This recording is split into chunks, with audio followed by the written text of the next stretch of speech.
제목이 주 예수를 믿으려면 이라고 했는데, 오늘 본문은 이렇게 간단하게 생각하면 아주 간단한 내용이에요.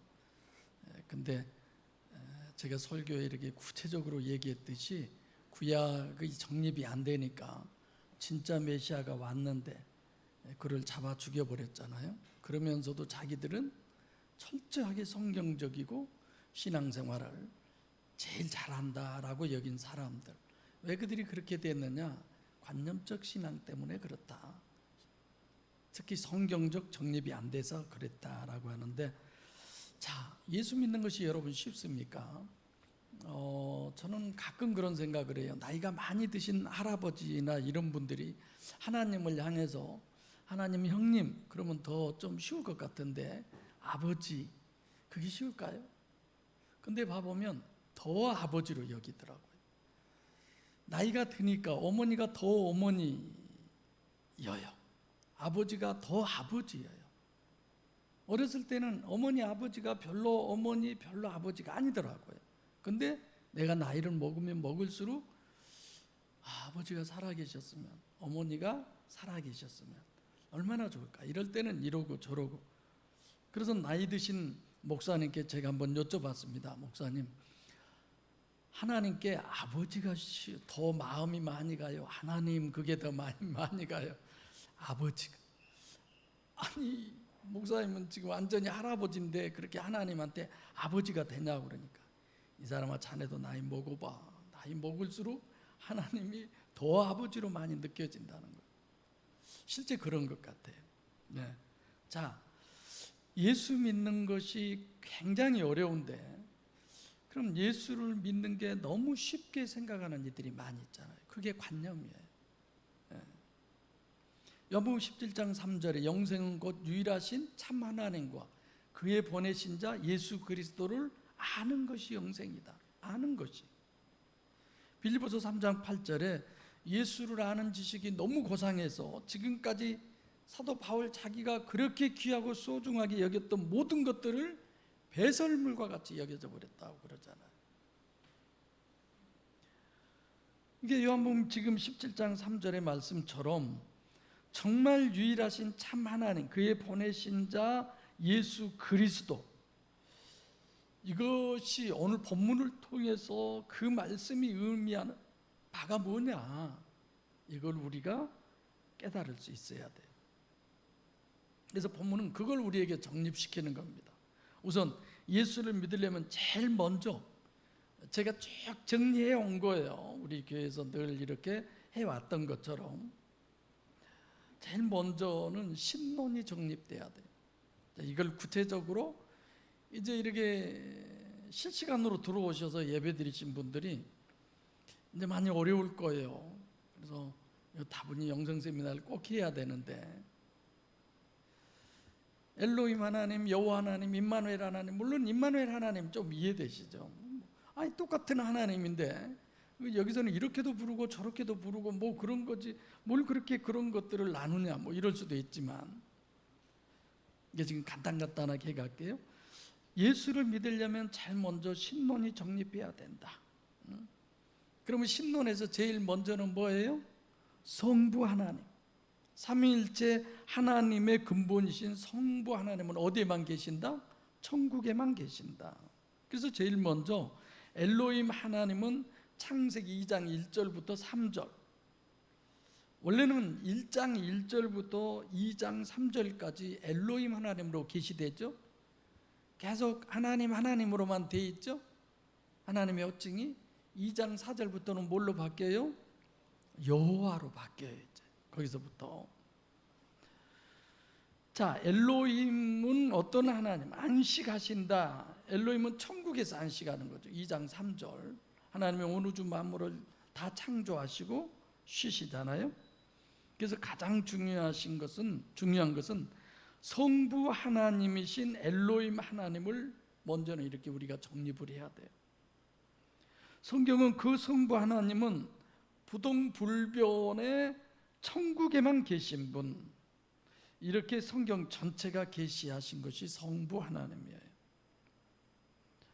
자, 그래서 실제로 성경이 계시하신 유일신이 이 땅에 내려오시는 경우는 이제 창세기 2장 4절부터죠.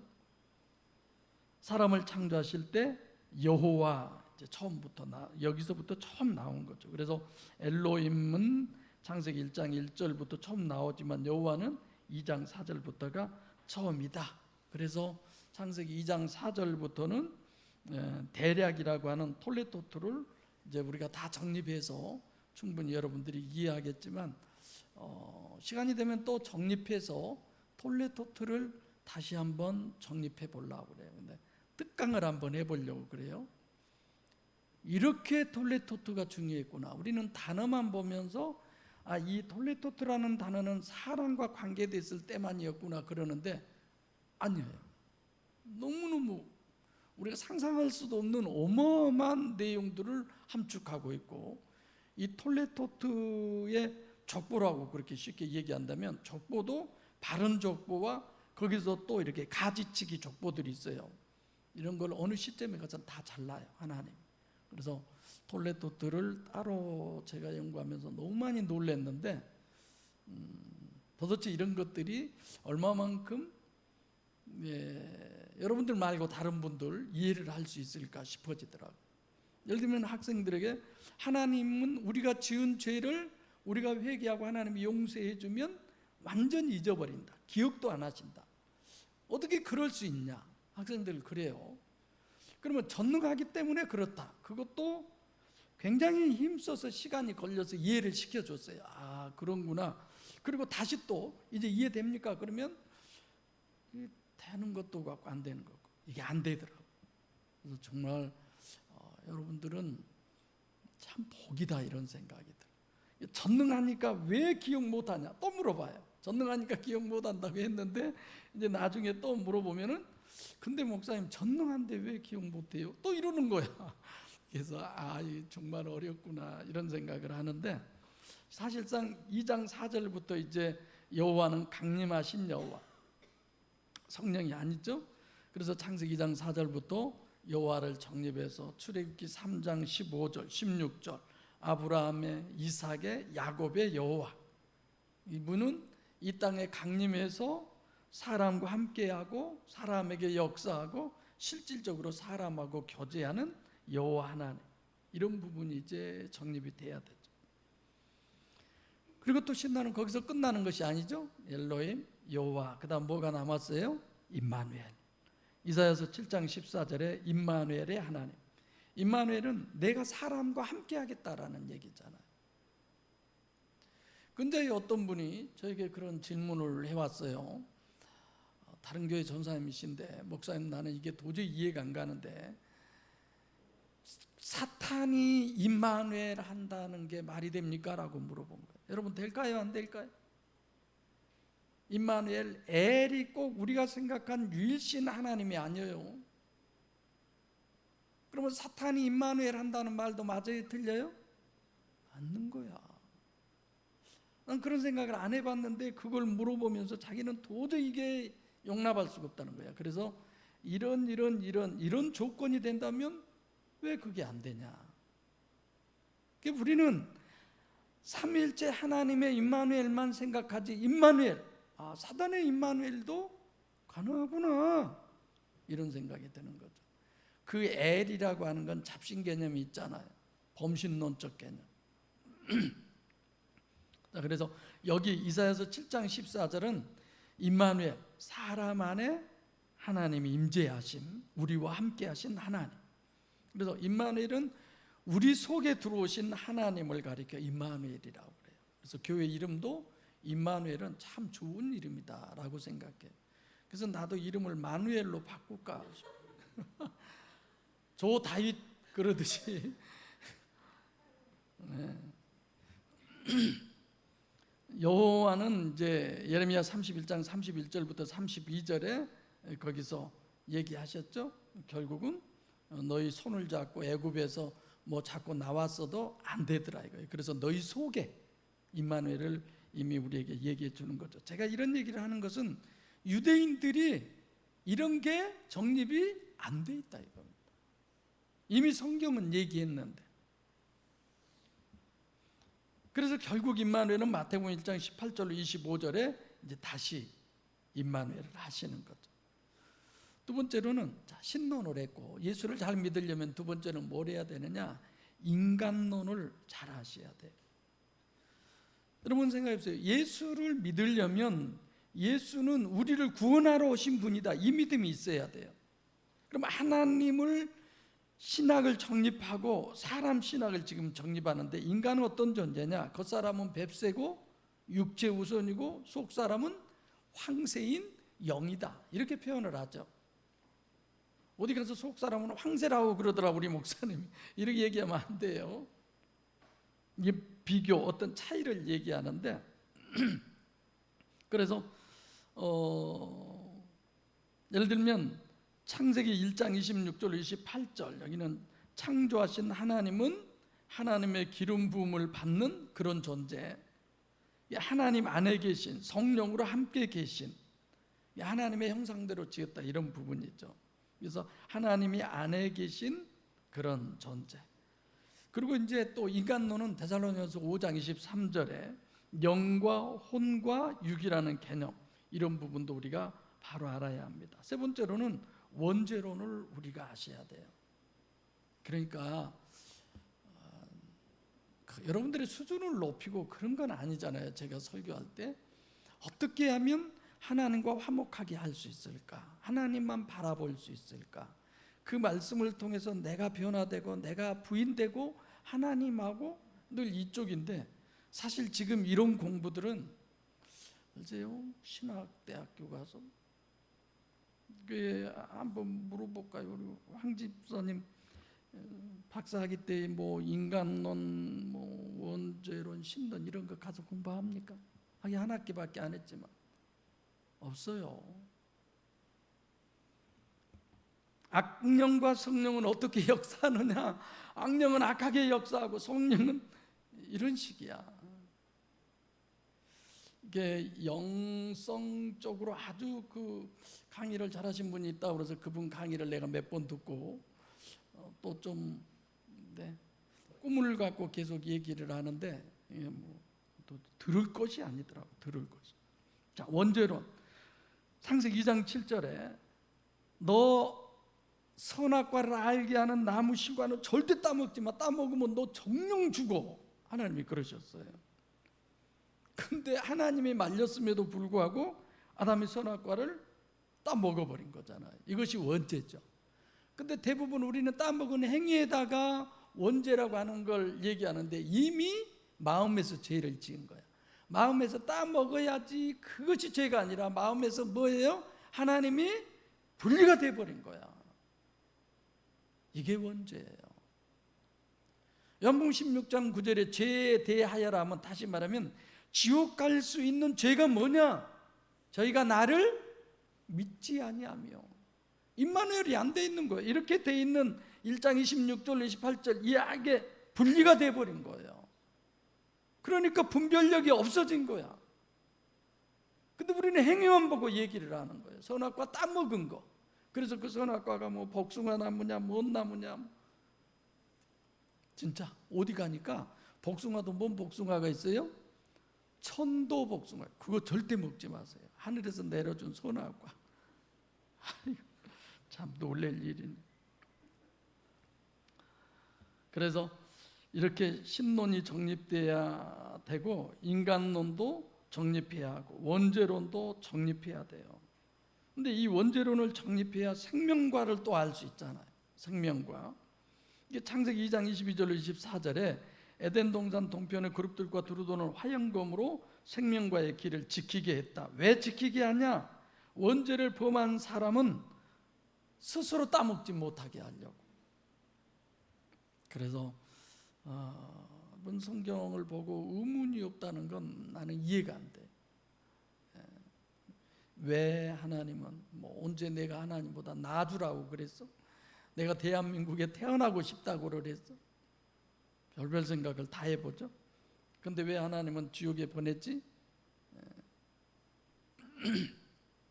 오늘 아침에도 이제 밥 먹으면서 우리 축구하고 잠시 이제 성경 구원론 이런 걸 가지고 얘기를 했는데, 그래요. 그렇게 우리가 하나하나 생각해가면 간단한 것 같지만도 또 많은 교회들하고 뭐 거의 일맥상통하고 비슷한 것 같지만 너무 정확하게 한 가지가 딱 다른 이유, 이런 것들을 우리가 생각해 볼 수 있는 거죠. 그래서 구원론을 위한 정립하는 문제는 이제 요한복음 17장 3절에 유일하신 참 하나님과 그의 보내신 예수 그리스도를 아는 것이다라고 했는데, 신인 메시아에 대해서 뭘 그럼 우리가 알아야 될까? 그분의 정체성, 그렇죠? 그걸 알아야 돼.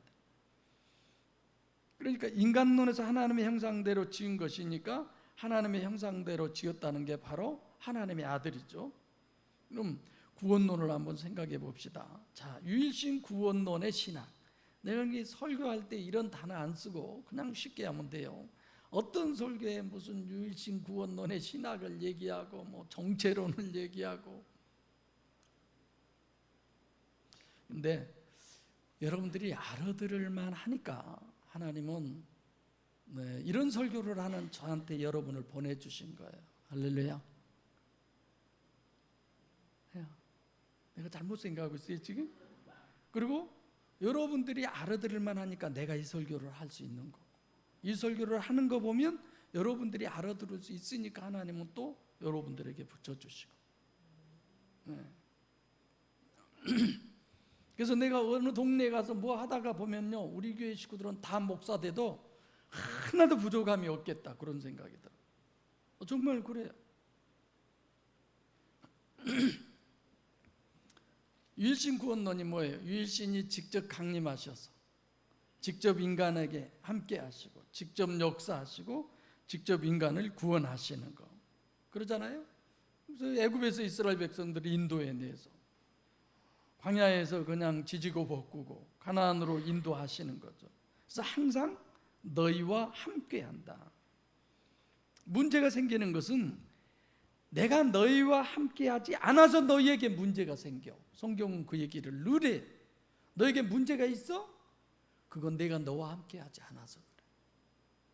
그건 하나님이 함께하기 싫어서가 아니에요. 그러니까 구약은 거의 다 그 얘기예요. 하나님께서 함께하면 모든 것이 형통이야. 전쟁에서도 또 죽은 사람도 살아나요. 근데 아무리 형통이고 좋아도 하나님이 함께하지 않으면 왕도 금방 죽어. 그러잖아요. 그래서 항상 여러분들과 저는 그런 부분에 예레미야서 31장 32절 이런 부분, 나 여호와가 말하노라 이 언약은 내가 그들의 열조의 손을 잡고 애굽 땅에서 인도하여 내던 날에 세운 것과 같지 아니할 것은 내가 그들의 남편이 되었어도 그들이 내 언약을 파하였습니다. 여호와가 하신 말씀이라. 그래서 이런 부분은 당연히 여호와야 돼요. 그래서 32절에 일부러 여호와라고 얘기한 거죠. 근데 33절에 나 여호와가 말하노라 그러나 그날 후에 내가 이스라엘 집에 세울 언약은 이러하니 곧 내가 나의 법을 그들의 속에 두며 그 마음에 기록하여 나는 그들의 엘로힘이 되고 그들은 내 백성이 될 것이라. 여호와가 엘로힘 하나님이 되는 거죠. 그래서 우선 우리가 뭐부터 생각해야 되느냐면 이 여호와를 정확하게 정립해야 33절을 해석할 수 있어요. 그래서 32절에 여호와는 강림하셔서 우리 몸 안에요? 밖에요? 밖에서 역사하시는 거예요. 근데 우리는 우리 몸 밖에서 역사하신 하나님을 임마누엘로 착각을 해요. 내 안에 들어오셔서 역사한 걸로 착각을 해요. 그래서 교회 다니면서 기도받고 병 나았다. 내가 천국 못 가면 누가 가? 이런 거죠. 그런 거 아니잖아요. 성경에 38년 된 병자를 예수님이 고치고 나중에 뭐라고 그래요? 너한테 더 심한 것이 생기지 않도록.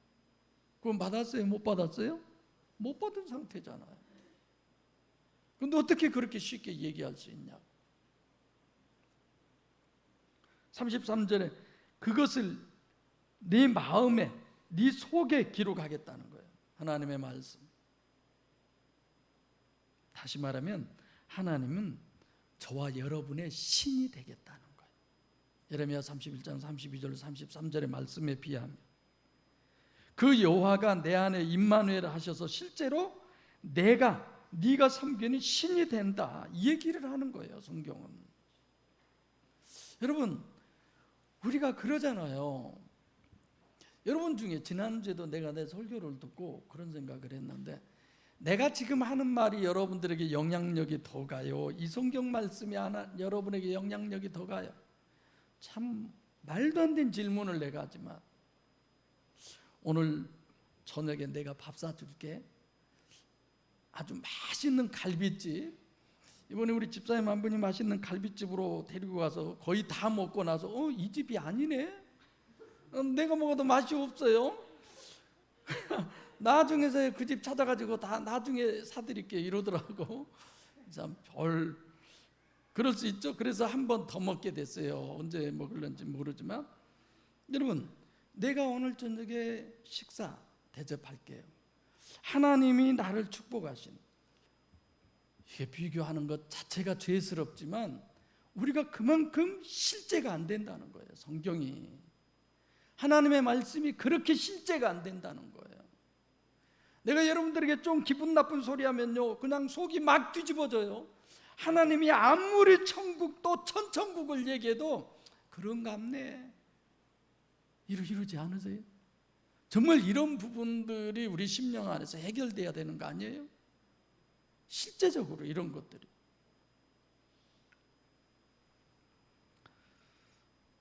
내가 왜 그러느냐, 하나님이 지금 하신 얘기가 그런 거예요. 여호와가 임마누엘 하셔서 네가 섬기는 신이 되겠다. 얼마나 화끈하고 대단한 얘기예요.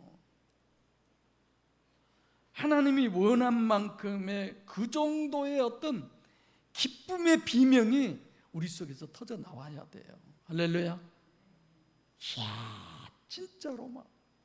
그래서 우리들의 기도가, 하나님의 말씀을 들을 때, 하나님의 말씀을 읽을 때, 하나님의 말씀을 묵상할 때, 하나님이 내가 그 말씀에 의해서 변화하여지기를 원한 만큼 내가 변하기를 원합니다. 정말 이런 것들이 우리 기도 아닐까요? 멋진 기도. 그래서 여러분들의 그 대표적인 그런 기도를 제가 기대를 합니다. 34절에 그들이 다시는 각기 육과 형제를, 지금 예레미야 31장을 내가 읽고 있는 거예요. 육과 형제를 가리켜 이르기를 너는 여호와를 알라 하지 아니하리니 이는 작은 자로부터 큰 자까지 다 나를 알미니라. 내가 그들의 죄악을 사하고 다시는 그 죄를 기억지 아니하리라. 여호와의 말이니라. 여기 펴놓고 다시 기억한다겠냐 안 했냐, 안 한다겠다. 그리고 이제 또 내가 유도를 해요. 그래도 그걸 가지고 죄에 대한 대가나 뭐 이런 걸 안 한다는, 하나님이 기억 못 하겠어요? 하죠. 다 내. 아니 성경에는 안 한다고 그랬는데 왜 그렇게 여러분들 생각하냐? 성경 못 믿냐? 믿어요. 어떻게 하나님이 안 할 수 있대요? 이러는 거야. 자기 기준에서의, 자기 수준에서의 하나님을 생각하고 믿어버리는 거예요. 그렇잖아요. 여기 보면은 작은 자로부터 큰 자까지 다 안다는 거예요. 알라 하지 않게, 이거 알아라, 그런 게 아니다라는 거예요. 이게 사람이 가르친다는 거예요, 가르치지 않는다는 거예요? 누가 가르친다는 거예요? 하나님이 직접 가르친다는 거예요. 자, 여기는 여호와만 쓴 거예요. 그래서 여호와가 직접 가르치고, 예레미야서에서는 몸 밖에 정도가 아니고 몸 속에 들어오셔서 직접 하시겠다는 거예요, 이제 앞으로. 그래서 유일신의 구원은 유일신이, 즉 예수 그리스도에 의해서 우리 속에 실제로 들어오시는 이 구원을 얘기하는 거죠. 다 그러잖아요. 어떻게 해야 천국 갑니까? 예수 믿어서 예수님이 우리 죄를 대신해서 십자가에 못 박혀 죽으심으로 말미암아 죄 사함 받아서 천국 간다. 거기다 대놓고 그러면 성령은, 정말 성령 임마누엘이야 우리가 천국 가지 않냐? 맞다. 그것도 같이 다 얘기해요. 어느 거 이쪽 어쪽, 뭘 이쪽에 그냥 하나지, 이렇게 생각을 하는 거예요. 여러분, 죄 사함 받으면 천국 갑니까? 죄가 없으면 천국 갑니까? 예수 그리스도를 믿지 않고 죄 없을 수가 없고, 예수 그리스도를 믿음으로 말미암아 죄 사함의 문제가 해결되는 거예요. 그렇지 않아요? 자, 신인 메시아의 구원론을 생각하면 안식일 신학 이거 다 해왔어요. 안식일은 두 가지를 정립하는데, 하나는 창세기 2장 1절부터 3절 천상에서 하나님의 안식을 얘기하는 천국의 안식, 출애굽기 28장 20장 8절. 시간이 걸려서 제가 이거 다 같이 읽으려다 좋으시는 분이 없어서 제가 바로 읽어드릴게요. 나중에 여러분들이 설교를 또 들어보시기 바랍니다.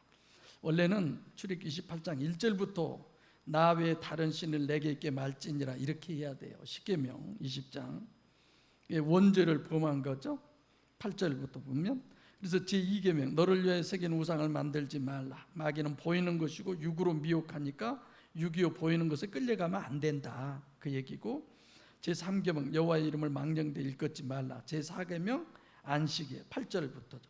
안식일을 기억하여 거룩하게 지키라. 엿새 동안은 힘써 내 모든 일을 행할 것이나 제7일은 너희 하나님 여호와의 안식일인즉, 너희의 유일신 여호와의 안식일이기 때문에 너나 내 아들이나 내 딸이나 내 남종이나 내 여종이나 내 육직이나 내 문 안에 유하는 객이라도 아무 일도 하지 말라고 그러잖아요. 이게 중요한 것은, 안식일은 누구의 안식일이에요? 여호와의 안식일. 창세기 2장 1절부터 3절은 엘로힘의 안식일. 근데 제4계명의 안식일은 여전히 하나님의 안식이지 이건 사람의 안식이 아니에요. 근데 무슨 안식일이냐? 여호와의 안식일. 천상의 안식일이 강림한 거라 의미적으로 얘기하면 같은 거죠. 11절 이는 엿새 동안에 나 여호와가 여호와의 안식일로 그렇게 얘기하죠. 왜 여기서 여호와로 바뀌냐? 강림 안식일이 강림한 거나 마찬가지의 그런 의미가 되는 거죠. 그래서 어려운 건 제가 넘어가겠습니다만은 11절에 이는 엿새 동안에 나 여호와가 하늘과 땅과 바다와 그 가운데 모든 것을 만들고 제7일에 쉬었습니다. 그러므로 나 여호와가 안식일을 복되게 하여 그날을 거룩하게 하였느니라. 실제로는 엘로힘이에요. 그러니까 첫째 유일신의 구원론, 두 번째는 안식일을 정립하고, 안식일 결국은 출애굽기 20장 1절부터 11절까지를 보면 안식일은 원죄에 속하는 거죠. 나 외에 다른 신을 내게 있게 말지니라 이렇게 시작해서, 그래서 그냥 안식일 그러면 그냥 쉰다라고 하는 개념만으로 보면 그 문제가 있어요. 그래서 이런 부분은 앞에서 계속 해왔기 때문에 여러분들이 기억나시라고 제가 줄여서 얘기하고, 결국은 안식일, 안식년, 희년 이런 부분까지 다 설명해 드렸죠. 그래서 구원을 물질의 떡이 있어야 되는 거고, 이제 이사야서 61장 1절로 2절에 희년 가지고도 안 돼서 새로운 구원론. 그래서 감옥에 갇혔다든지 희년이어도 내가 병들었으면 자유가 없는 거잖아요. 네, 그런 부분의 문제, 포로로 잡힌 거라든지 다 여러분들에게 설명을 해드린 부분들입니다. 그래서 요한복음 지금 6장 1절부터 59절에 생명과, 오늘 설교 때 이제 그 로고스가 레마가 돼야 된다, 이런 부분으로 성경적 원리를 제가 얘기한 거죠. 마지막으로 하나 더 하면 신인 메시아의 정체로는 이사야서 7장 14절에 성취로 마태복음 1장 18절부터 25절이에요. 이사야서 7장 14절에 이미 예언했잖아. 이미 어떤 분으로 오신다고 했잖아요. 그럼 이 유대인들은 오늘 본문으로 보면, 여러분 봐보세요. 예수 가룟에 있는 요셉의 아들 예수가 아니냐? 그 부모를 우리가 아는데 쥐가 어떻게 하늘로서 내려왔다고 하느냐? 42절 같지? 이 사람들이 뭐가 안 됐어요? 구약 정립이 안 된 거예요. 구약을 모르는 거예요. 알면 예수를 이렇게 할 수가 없죠. 겉만 보이는 것으로 판단을 하는 거예요. 근데 여러분 생각해 보세요. 여러분들이 지금 예수님이 지금 이런 상태에 계신다면 예수님하고 목숨 걸고 믿겠어요? 여러분들도 어디 뭐 암자 가보셨어요? 암자 그 뭐 누구 신의 아들 뭐 첫째 아들로 태어나고 그 지금 아버지도 알고 뭐 다 아는데 뭔 소리야? 어떻게 저게 하나님이야? 여러분 이러지 않을까요? 정말 베드로가 이제 얼마 있지 않으면 또 얘기하겠지만 주는 그릇이 도시어 살아계신 하나님의 아들이십니다. 이게 그 입에서 나왔다는 것이 기절할 일이에요. 이게 보통 일이 아니더라. 우리가 너무나도 고이라 집사님 잘 알잖아요. 근데 갑자기 지가 하늘로서 내려와서 하나님이래. 그걸 어떻게 믿을 수 있냐? 똑같은 상황이에요. 지금 예수님의 오늘 본문의 상황이. 뭐 때로는 뭐 기사와 이적과 표적. 옛날에 우리 역사에 신돈이라는 분이 있었죠.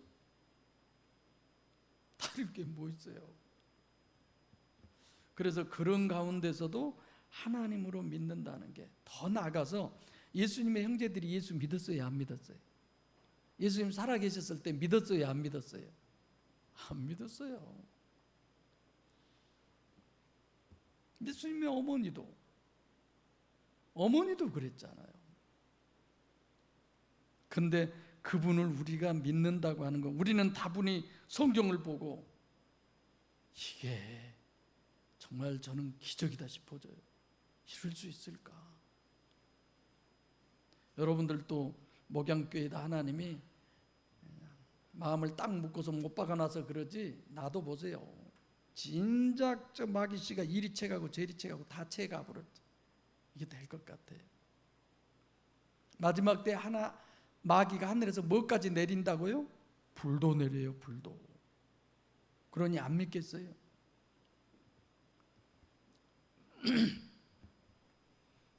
그래서 이렇게 이미 계시해 주었는데 임마누엘이 오셨는데 죽여버리는 거예요. 그게 오늘 본문의 유대인들이에요. 왜 그래요? 성경이 정립이 안 돼서. 왜 그래요? 신앙을 관념으로만 신앙생활해서 맨날 표적 보여달라고 그러고.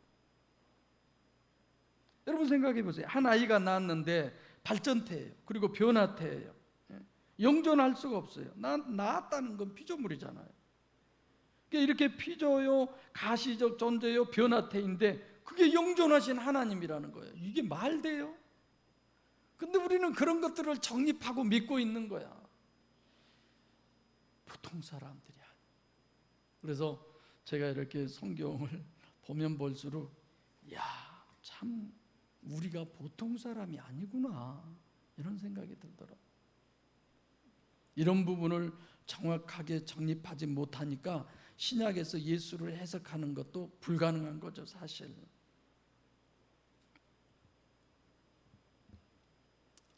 아버지한테 듣고 배우는 사람. 예언 많이 했죠. 계시 많이 했잖아. 내가 좀 읽어드릴게요. 이사야서 11장 1절로 2절. 이새의 줄기에서 한 싹이 나며 그 뿌리에서 한 가지가 나서 결실할 것이요 여호와의 신 곧 지혜와 총명의 신이요 전략과 재능의 신이요 지식과 여호와를 경외하는 신이 그 위에 강림하시리니. 철저하게 여호와죠. 9장 6절 여호와가 아니라는 얘기는 아니지만 그것은 여호와의 강조점. 11장 1절로 2절 철저하게 여호와의 신. 지금으로 말하면 구약의 여호와라고 했지만 지금 신약에 와서 누구예요 이분이? 예수님이죠. 이렇게 다 얘기해 놨는데, 그러니까 이렇게 이중체로 정립해주고 한 줄기에서 낳았고 이새의 줄기에서 낳았고 한 아이가 낳았고 당연히 이중체로 봐야죠. 김 집사님 그 다른 교회에서나 이렇게 TV로 라디오로 설교 듣잖아요. 이중체라는 얘기 들어봤어요? 이 단어? 다른 교회도 이중체라고 쓰던가요? 나는 못 들어봤어요. 이중체라는 단어. 이중체라고 한다면 당연히 우리 자신도 육체가 내가 아니에요. 영이 나요. 영이. 저는 아직까지 신학 공부하면서도 이중체라는 그 단어를 못 들어봤어요. 그러면 아니 영이 나고 이 육체는 아니잖아요. 육체가 하나님 아니잖아요. 육신을 입고 오신 그분이 하나님이지 육체 자체가 하나님 아니잖아요. 이중체라고 하는 그런 대단한 거죠.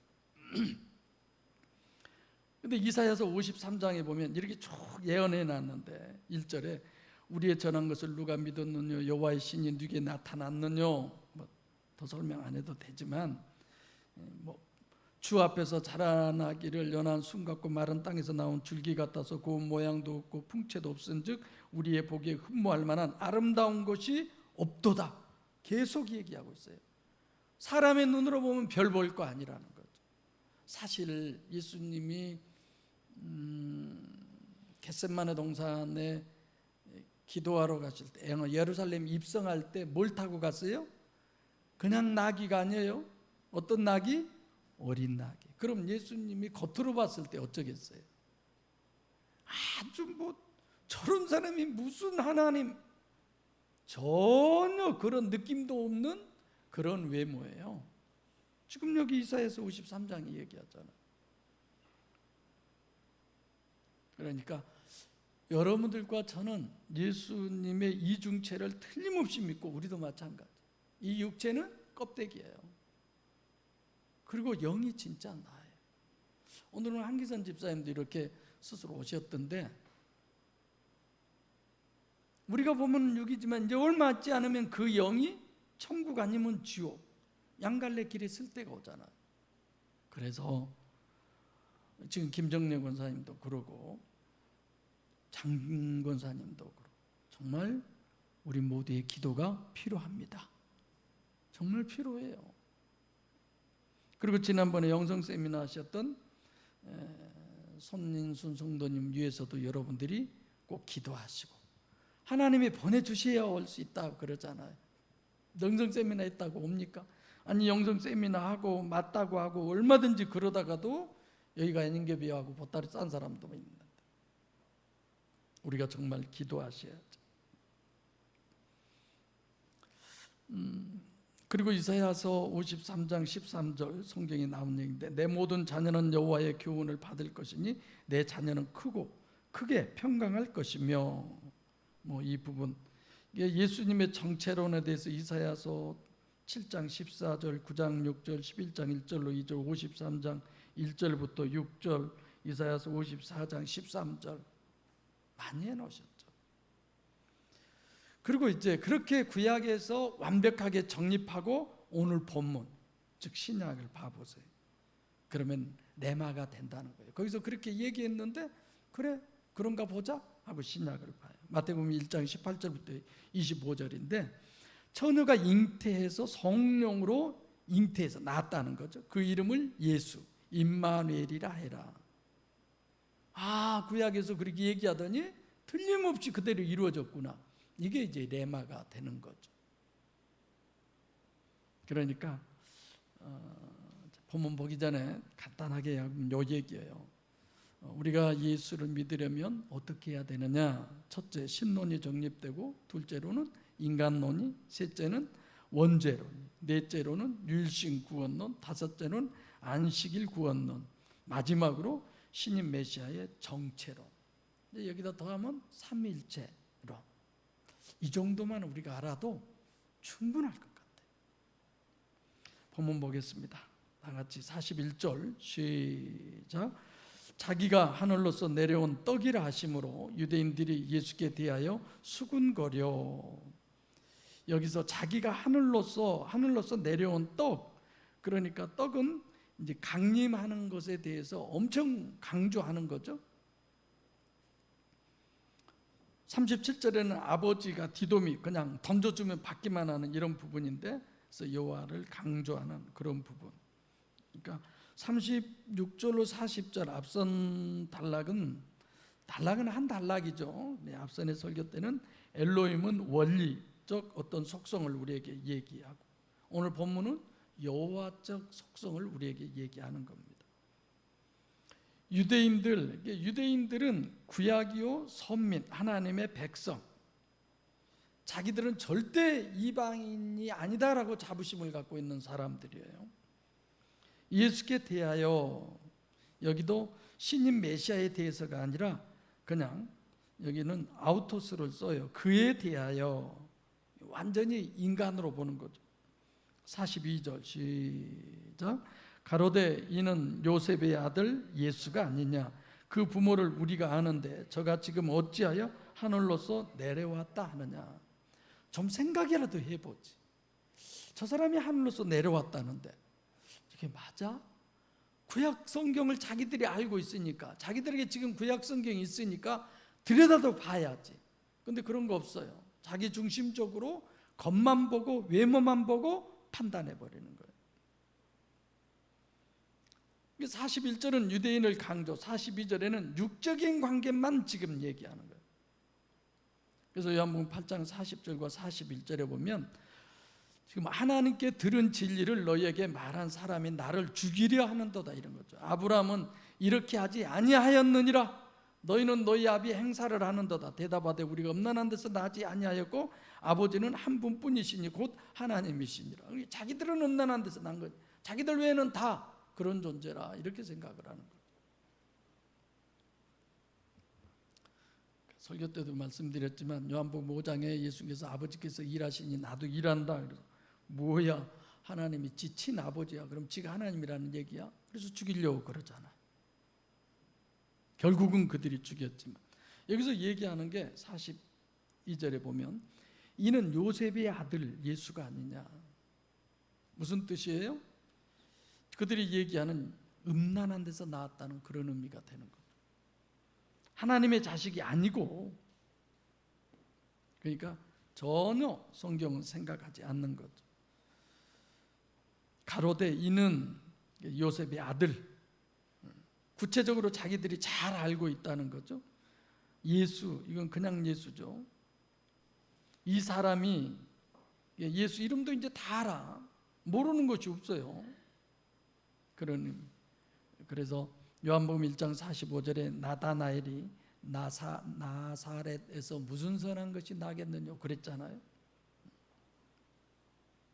이 사람들은 아마 예수 이름까지도 알고 부모들에 대해서도 다 알고, 이런 거 보면 아마 나사렛 사람들인 것 같아요.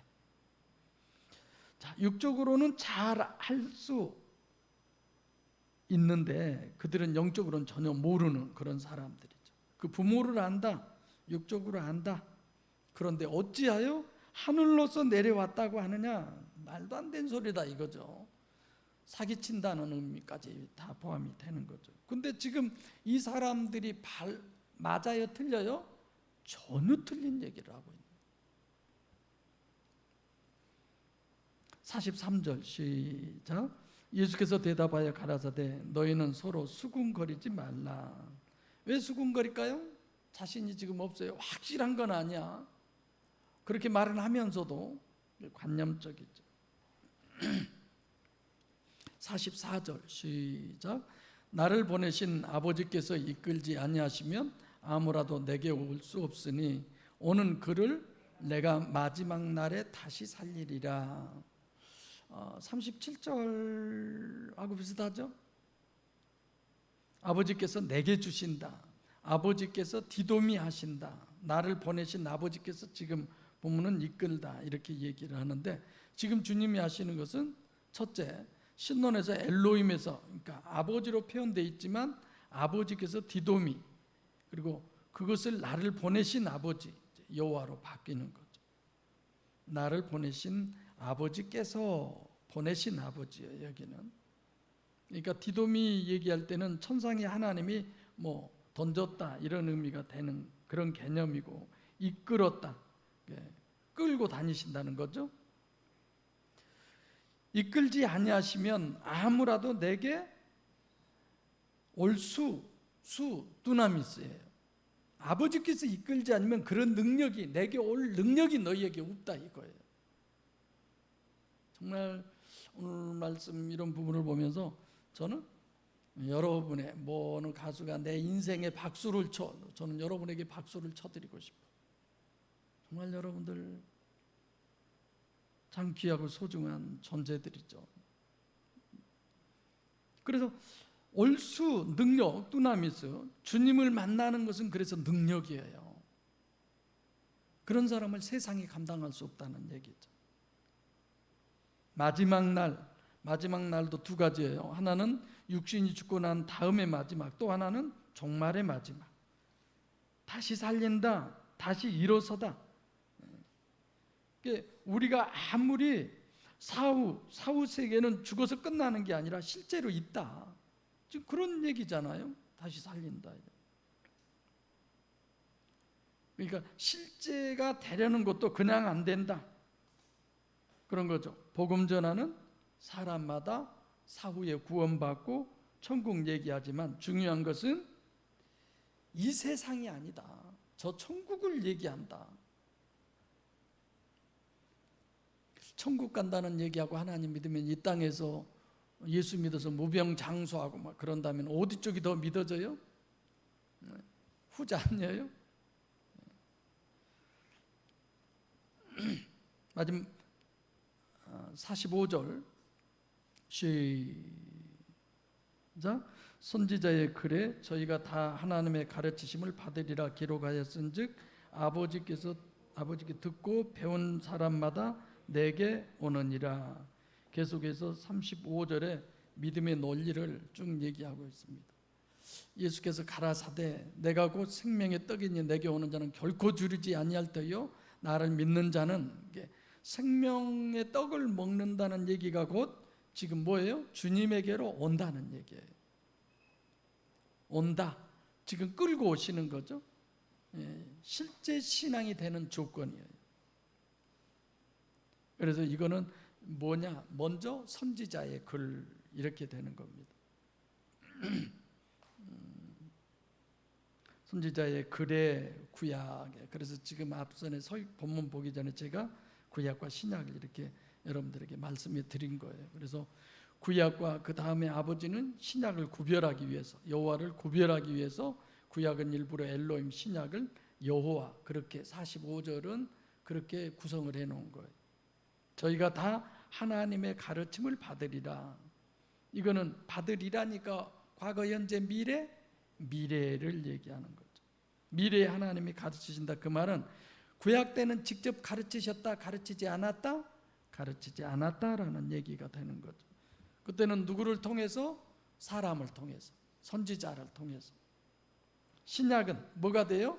직접 하나님이 가르친다는 건데 그때는 로고스로 얘기를 했어요. 자, 신약은 직접 하나님이 내 안에 임재하셔서 레마가 되는 거예요. 이해되시죠? 다 이해 못해도 대략 이런 내용의 말씀이구나, 이해되죠? 그래서 먼저 구약에서 신학을 정립해 가지고 이제 그 다음에 아버지께 듣고 배운다.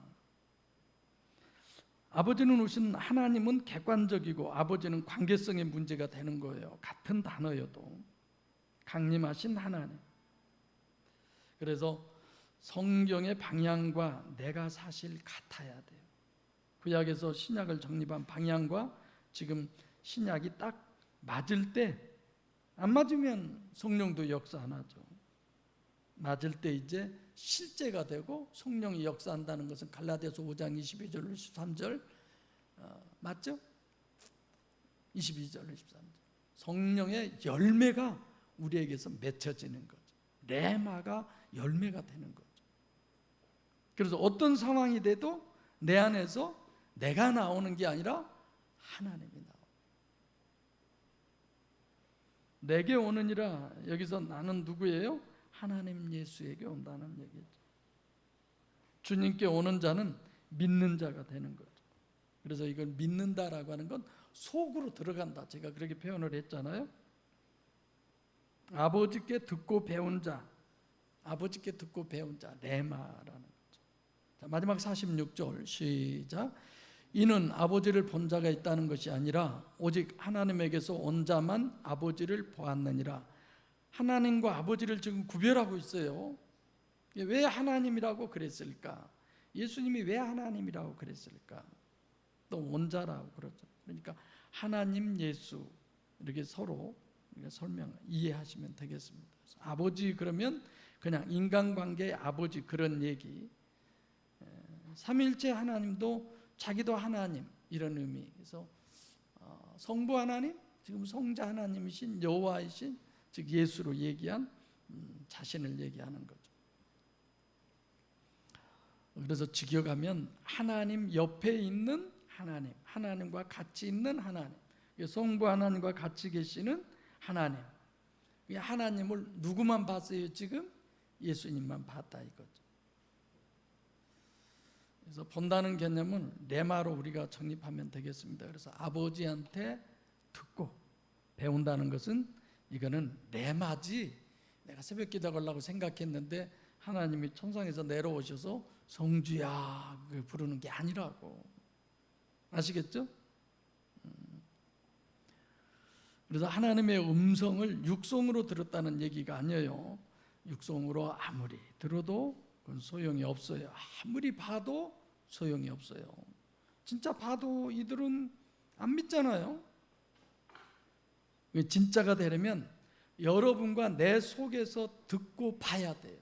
정말 물리적이요, 가청적이요, 가시적인 그런 것들은 우리가 무시할 수 있어야 돼. 그래서 하나님의 신이 여러분과 제 안에 거해서 신모신, 신춘한지라고 그러죠. 하나님의 장막 여러분과 제가 되기를 축복합니다. 기도하겠습니다. 살아계신 아버지 하나님 감사합니다. 참 복음 안에 저희들의 귀가 열리게 하시고 참 복음을 전하는 일에 저희들의 입술이 열리게 하심을 감사드립니다. 이 한 주간도 주의 성령께서 함께 하셔서 성령의 역사하심을 따라 참 기쁘고 감사하고 즐거운 새 힘으로 살아갈 수 있는 은혜의 한 주가 되도록 또한 축복하여 주옵소서. 예수님 이름으로 기도하옵나이다. 아멘.